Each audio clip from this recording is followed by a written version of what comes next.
Assalamualaikum warahmatullahi wabarakatuh.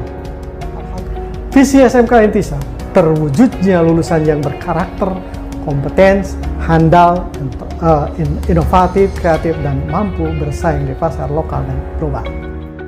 Visi SMK Intisab: 1. Meningkatkan proses pendidikan.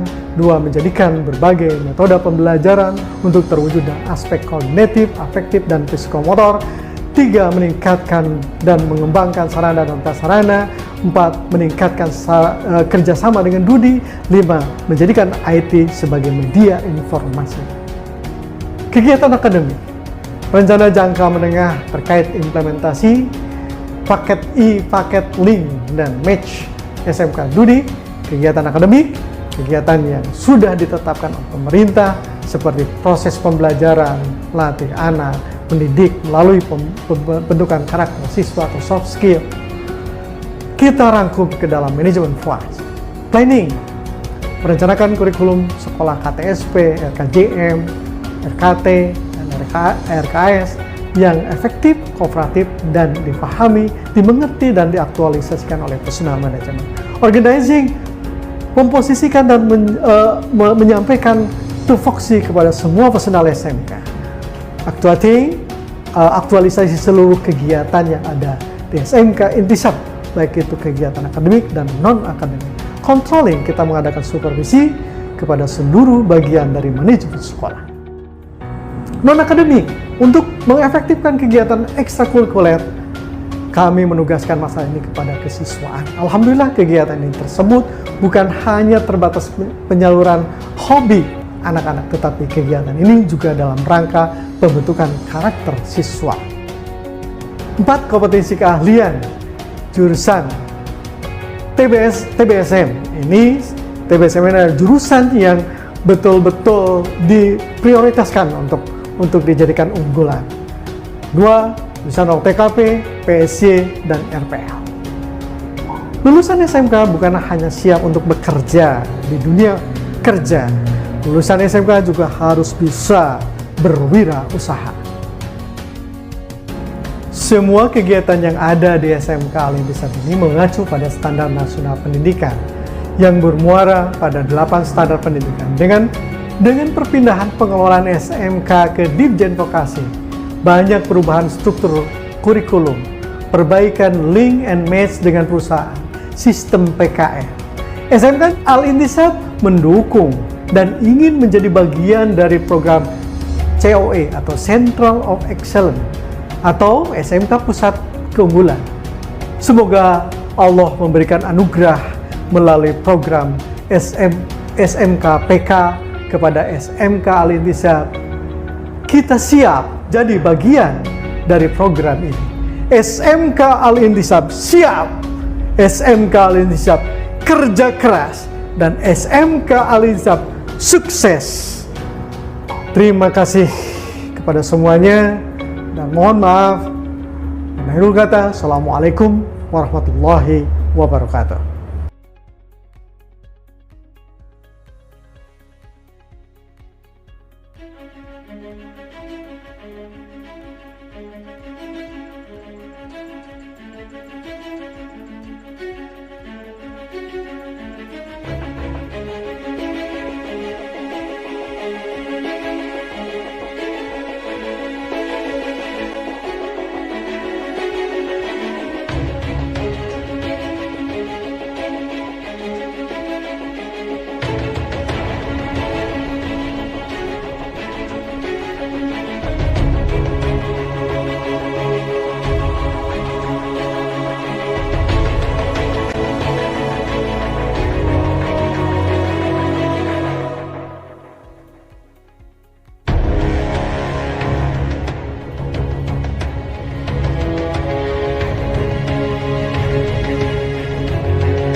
Alhamdulillahi Rabbil Alamin. Asyhadu an la ilaha illallah wa asyhadu anna Muhammadar Rasulullah. Allahu ghayatuna wal ikhlasu ma'dauna wal islamu sabiluna wal mahabbatu syi'aruna. Nuhidullah ala sidqi wal ikhlas wal yakin. Allahumma sholli ala Muhammad wa ala ali Muhammad. Amma ba'du. Anak-anak sekalian, siswa baru yang Bapak cintai, bersyukur kepada Allah pada hari ini kita bertemu muka awal pertemuan dengan Bapak. Perkenalkan, Bapak adalah nama Agus Rahmat, di sekolah SMK Intisab menjabat sebagai kepala sekolah. Alhamdulillah tadi sudah ditayangkan baik itu video atau mungkin gambar-gambar yang ada hubungannya dengan lingkungan sekolah dan kegiatan-kegiatan di sekolah. Nah, sekarang kita ingin menerangkan tentang makna daripada wawasan Wiyata Mandala. Apa itu wawasan, apa itu Wiyata, dan apa itu Mandala? Kita harus tahu bahwa pada awal pertemuan atau masa orientasi sekolah ini harus diawali dengan pengenalan sekolah. Kita coba lihat, kita kaji satu-satu apa itu wawasan. Wawasan adalah suatu pandang atau pandangan atau cara memandang atau sikap yang mendalam terhadap sesuatu hakikat. Jadi cara pandang. Sedangkan mandala adalah tempat atau lingkungan. Yang mana lingkungan ini adalah sudah pasti lingkungan pendidikan. Mandala adalah pendidikan. Ya. Jadi hakikatnya bahwa kita semuanya, jadi wawasan Wiyata Mandala adalah cara pandang terhadap tempat atau lingkungan pendidikan. Nah, ini harus kita ketahui bahwa di dalam sekolah itu banyak satu kegiatan-kegiatan yang harus diperhatikan, harus dilakukan, adalah lingkungan pendidikan. Nah, di sana ada sikap menghargai. Yang mana sikap menghargai antara siswa dengan siswa, menghargai pendapat, menghargai perbedaan, menghargai satu ide, menghargai suatu gagasan seseorang. Ini menghargai. Sikap menghargai benar-benar harus dilakukan di sekolah. Dan juga tanggung jawab. Tanggung jawab banyak sekali yang harus dimunculkan di sekolah. Kamu tanggung jawabnya, tanggung jawab menuntut ilmu, tanggung jawab suatu tugas yang diberikan kepada murid, tanggung jawab mengerjakan sesuatu yang disuruh oleh seseorang, tanggung jawab kamu sebagai seorang yang harus betul-betul melakukannya.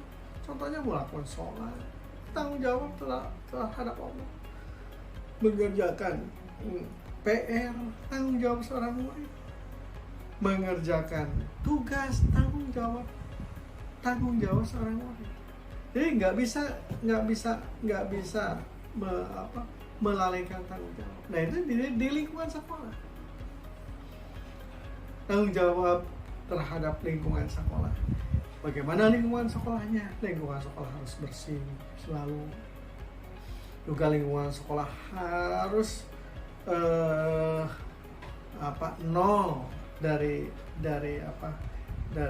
kegiatan-kegiatannya tidak berguna.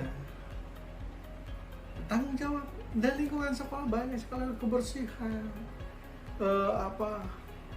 keamanan, ya. Lingkungan sekolah harus aman dari segala-galanya. Ya, sekolah harus benar-benar ada tanggung jawab terhadap lingkungan sekolah semuanya,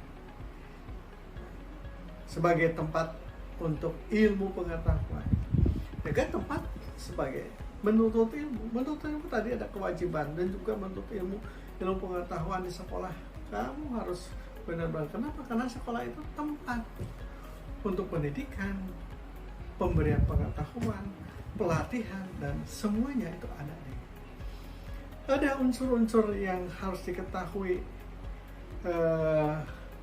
pendidikan atau tempat pendidikan. Unsur-unsurnya sekolah merupakan lingkungan pendidikan. Nah, itu tadi dikatakan bahwa sekolah ini adalah lingkungan pendidikan. Gak ada di sekolah ini misalkan tempat untuk tawuran, gak ada. Tetap lingkungannya lingkungan pendidikan. Semuanya harus dari kamu dari rumah datang ke sekolah harus tepat waktu. Itu tempat pendidikan. Tepat waktu mengerjakan PR, ya, tugas-tugas dari guru, melakukan pelatihan, melakukan sholat duha. Kalau di kita ada sholat duha, ada baca Quran, ya, itu lingkungan di kita pendidikan. Ada juga sholat wajib, sholat duhur, dan sholat asar. Itu merupakan suatu kewajiban yang harus dilakukan di lingkungan yang mendidik. Ya, sekolah merupakan lingkungan pendidikan itu. Jadi semua pekerjaan yang di sekolah ini adalah mendidik supaya anak-anak terbiasa melakukan kegiatan-kegiatan yang baik di sekolah. Yang kedua, kepala sekolah mempunyai wewenang dan tanggung jawab penuh terhadap penyelenggaraan pendidikan dan lingkungan sekolah. Ya, sekolah mempunyai wewenang, wajib mempunyai tanggung jawab penuh terhadap baik atau buruknya penyelenggaraan pendidikan di sekolah itu. Jadi harus tanggung jawab. Maka seorang kepala sekolah harus benar-benar tahu ini kira-kira pendidikan di apa, kira-kira proses pembelajaran, proses pelatihan ini bisa berjalan nggak? Harus tahu dari mana, ya, harus mengetahui. Nah, sekarang kita punya IT, ya, punya IT yang mana IT ini dapat membantu memudahkan controlling dari kepala sekolah. Guru dan orang tua harus saling pengertian dan juga kerjasama yang ada. Pengertian dan kerjasama yang ada antara guru dengan orang tua harus benar-benar ada kerjasama. Kenapa? Karena siswa tersebut tidak semuanya di sekolah waktunya. Sekolah terbatas hanya mulai jam 7 sampai mungkin jam 3. Sisanya itu di rumah dan juga di lingkungan. Jadi nggak bisa kalau tidak ada erat kerjasama antara guru dan siswa, maka banyak yang kecolongan. Ya, anak di sekolah baik, ternyata di luar nggak baik. Kenapa? Lingkungan. Kalau tidak ada kontrol dari orang tua, maka anak tersebut akan terbengkalai dan dia akan benar-benar terbentuk karakternya di lingkungan tersebut. Maka kerjasama antara orang tua dengan guru itu harus ada. Warga sekolah maupun di luar sekolah harus menjunjung tinggi martabat dan citra guru. Ya, di luar sekolah atau di dalam sekolah ya sama. Kita memberikan pembelajaran di sekolah, kita bentuk karakter di sekolah, itu bisa dibawa ke rumah. Di rumah pun sama. Di rumah harus baik. Kenapa? Karena kita sudah punya karakter selama jam 7 sampai dengan sekolah membentuk karakter tersebut dengan baik, sesuatu yang baik. Di rumah pun menjunjung tinggi di luar itu, menjunjung tinggi martabat itu. Ya, tidak boleh seorang siswa itu menjelek-jelekan sekolahnya sendiri. Oh, sekolah di sana mah misalkan itu nggak pernah belajar, sekolah kita tidak pernah disiplin. Nah ini juga menjaga martabat di mata masyarakat yang mungkin suatu waktu akan masuk ke sekolah itu, ya, dijaga martabat bapak, martabat siswa, martabat orang tua, martabat guru itu harus dijaga. Sekolah bertumpu, harus bertumpu, masyarakat sekitarnya pendukung. Udah pasti ini harus mendukung. Nah sekarang fungsi sekolah dan fungsinya, fungsi sekolah apa? Sekolah bertempat di penyelenggaraan PBM, menanamkan dan mengembangkan berbagai nilai, ilmu pengetahuan, teknologi dan keterampilan. Ini fungsinya sekolah ini adalah tempat pembelajaran. Jadi di mana kalau anak-anakku datang ke sekolah tidak belajar, sudah salah. Jadi sekolah ini adalah suatu lingkungan pembelajaran. Ketika anak-anakku sekalian masuk ke sekolah, sudah pasti harus terbawa alur pembelajaran yang ada di dalam sekolah itu harus ikut. Ya. Menanamkan dan mengembangkan berbagai nilai-nilai yang baik selalu akan diberikan dari bagaimana berkomunikasi yang baik, bagaimana komunikasi dengan teman kamu, bagaimana komunikasi dengan guru, bagaimana rasa hormat kepada seorang yang lebih tua, ya, hormat menghormati, menyapa, bersenyum, memberikan senyum pada orang. Itu nilai-nilai yang ditumbuhkan di sekolah. Insya Allah kita akan berikan itu. Ya, ilmu pengetahuan sudah pasti kita akan memberikan ilmu pengetahuan tadi di gambar-gambar tadi. Terus artinya anak-anak dibentuk sebagai seorang yang benar-benar menguasai ilmu pengetahuan. Ya, di bengkel, ya mungkin nanti di kantor, ya mungkin nanti di laboratorium, itu memberikan pengetahuan. Teknologi, ya sudah pasti teknologi informatika itu pasti diberikan. Dan juga keterampilan, tadi digambarkan banyak sekali keterampilan yang sudah ditampilkan oleh sekolah kepada anak. Dan juga banyak sekali kegiatan-kegiatan selain keterampilan, nanti ada juga keterampilan yang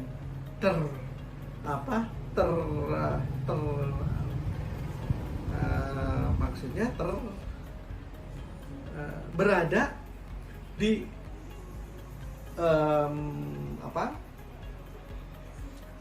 ekstrakurikuler. Banyak drum band itu ada dalamnya. Nanti tadi lihat ya kegiatan-kegiatan drum band, silat, paskibra, pramuka, ya, terus PMR.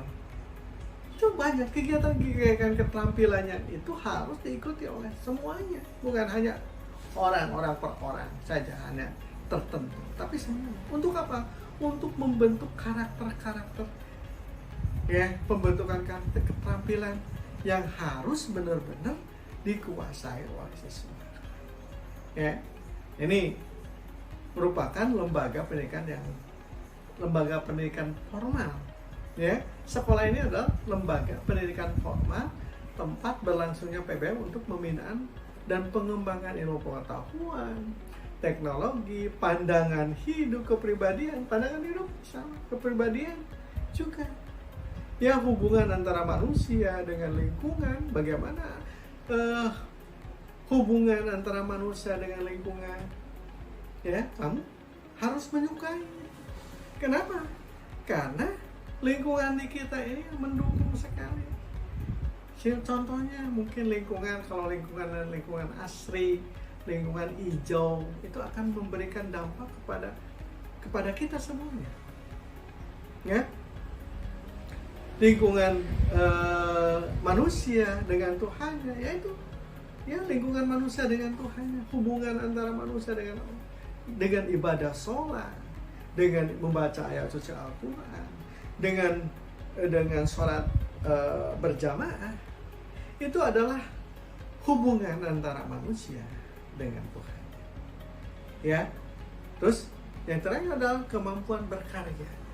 Nanti kamu sudah diberikan ilmu pengetahuan, bagaimana kamu berpikir kritis, bagaimana kamu menciptakan sesuatu yang baru. Nah, maka kamu betul-betul menumbuhkan kemampuan-kemampuan kamu untuk berkarya. Jadi apa yang bisa saya berikan kepada sekolah? Jangan sampai apa yang saya ambil, saya manfaatkan kegiatan, saya manfaatkan dari sekolah. Jangan, tetapi kamu harus mengungkapkan apa yang saya harus berikan kepada sekolah. Karya, inovatif, nah itu yang harus diberikan. Nah itu saya kira yang ingin kita sampaikan, dan mudah-mudahan ini berguna, dan juga mudah-mudahan pada awal kegiatan ini menjadi pegangan buat kamu. Ya, lingkungan-lingkungan sekolah yang ada di sekolah ini silakan manfaatkan dengan baik. Ya, bukan hanya lingkungan pembelajaran saja, lingkungan komunikasi, semuanya harus betul-betul tersistematis, ya, tersistem dengan sistematika atau regulasi yang ada di sekolah. Itu saja saya kira yang bisa disampaikan. Sekali lagi mohon maaf. Akhirul kata, Assalamualaikum warahmatullahi wabarakatuh.